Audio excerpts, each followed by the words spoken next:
Hi all, welcome back to my YouTube channel.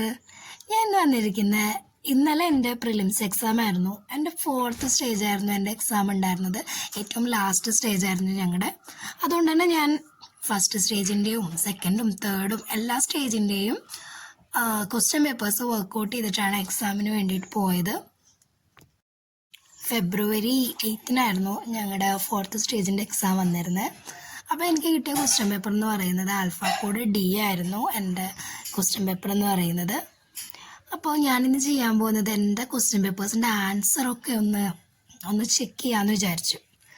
അപ്പോൾ എങ്ങനെയുണ്ട് എന്നൊക്കെ നോക്കാൻ വേണ്ടിയിട്ട് ഞാൻ 2 പോസ്റ്റിനാണ് ഞാൻ അപ്ലൈ ചെയ്തിട്ടുണ്ടായിരുന്നത്. രണ്ടും സ്റ്റോർ കീപ്പറിൻ്റെ പോസ്റ്റുകൾക്കായിരുന്നു ഞാൻ അപ്ലൈ ചെയ്തിട്ടുണ്ടായിരുന്നത്. ഒന്ന് ഒരു ഫിലിം കോപ്പറേറ്റീവ് ലിമിറ്റഡിലും മറ്റൊന്ന് ഡെവലപ്മെൻറ്റ് കോർപ്പറേഷനിലുമാണ് ഞാൻ അപ്ലൈ ചെയ്തിട്ടുണ്ടായിരുന്നത്.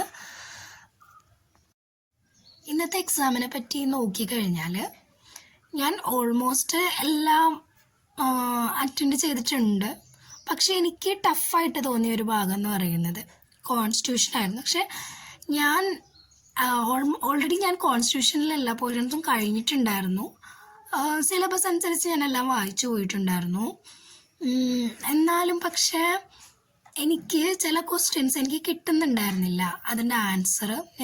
ചില ക്വസ്റ്റ്യൻസ് ഞാൻ കണ്ടിട്ട് പോലും ഇല്ലാത്ത ക്വസ്റ്റ്യൻസ് പോലുള്ള കുറച്ച് ക്വസ്റ്റ്യൻസ് വന്നിട്ടുണ്ടായിരുന്നു. അത് എൻ്റെ അപ് ടു മീ ആണ് കേട്ടോ, എൻ്റെ കാര്യമാണ് ഞാൻ പറഞ്ഞത്.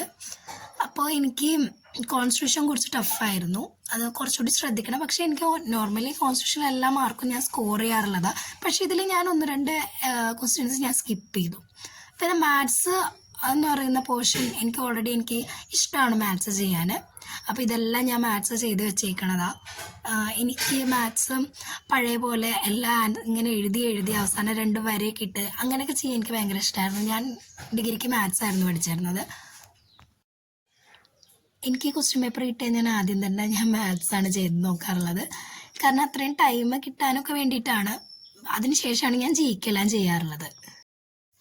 നമ്മുടെ ക്വസ്റ്റ്യൻ പേപ്പറിൻ്റെ പ്രൊവിഷണൽ വന്നിട്ടില്ല, പിന്നെ ഫൈനൽ എക്സാം ആൻസർ കീയും വന്നിട്ടില്ല.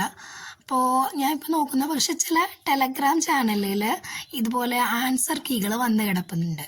അപ്പോൾ അതുകൊണ്ട് തന്നെ ഞാൻ ചെയ്തതൊക്കെ കറക്റ്റാണോ എന്ന് ചെക്ക് ചെയ്യാനുള്ള ഒരു ത്വര അത് വന്നതുകൊണ്ട് തന്നെ എനിക്ക് എല്ലാ എക്സാം കഴിഞ്ഞാലും ഉണ്ടാവും കേട്ടോ. അപ്പോൾ അതുകൊണ്ട് ഞാൻ ഓരോ ടെലഗ്രാം ചാനലും ഞാൻ നോക്കിക്കൊണ്ടിരിക്കുകയാണ് ഏതെങ്കിലും വന്നിട്ടുണ്ടോ എന്ന് നോക്കാൻ വേണ്ടിയിട്ട്. അപ്പം എനിക്ക് ഒരെണ്ണം കിട്ടി. അപ്പം ഞാൻ അതുകൊണ്ട് തന്നെ എൻ്റെത് ഓരോന്നും കറക്റ്റാണോ എന്നിങ്ങനെ ചെക്ക് ചെയ്യാമെന്ന് വിചാരിച്ചു.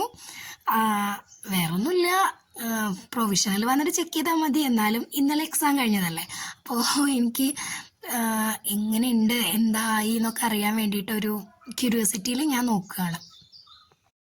ഇനി എൻ്റെ ഒരു വ്യൂ ഓഫ് പോയിന്റിൽ പറയാനാണെന്നുണ്ടെങ്കിൽ എനിക്ക് എക്സാം ഒരു 75% ഓഫ് എക്സാം എനിക്ക് ഈസി ആയിരുന്നു.